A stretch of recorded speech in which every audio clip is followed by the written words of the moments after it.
এক গ্রামে দুই বন্ধু থাকত, আর্য ও বিশ্বাস।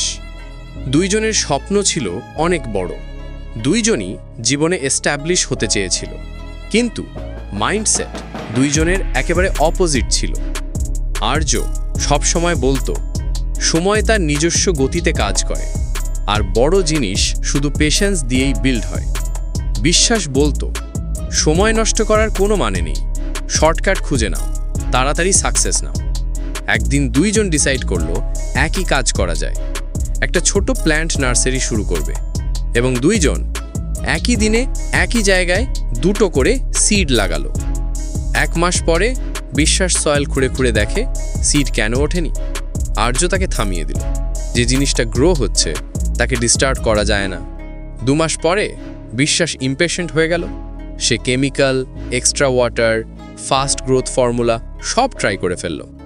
আর্য মিনহোয়াইল সেই সিম্পল রুটিন মেনটেন করল, ধীরে ধীরে, ধৈর্যের সাথে, জল, রোদ, সময়। 6 মাস পরে ম্যাজিক ঘটল।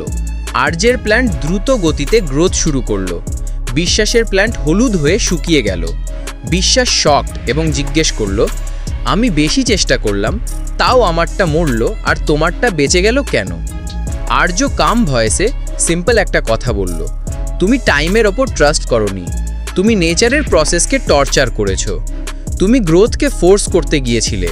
যে জিনিস ন্যাচারালি গ্রো হয় তাকে অ্যাক্সেলারেট করলে সেটাই ডেস্ট্রয় হয়ে যায়। ঠিক সেই সময় গ্রাম এর এক বয়স্ক মানুষ বলল, বাঁশ আর ঘাস একই সময়ে সিড হয়।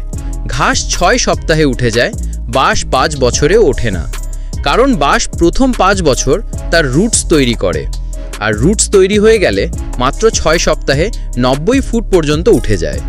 গল্পের মরাল, আজ তুমি লাইফে রেজাল্ট দেখছো না মানে তোমার লাইফে কিছু হচ্ছে না এটা না, হয়তো তুমি রুটস তৈরি করছো। Time is working silently, just don't disturb the process. ধৈর্য ধরো, তোমার গ্রোথ আসবে।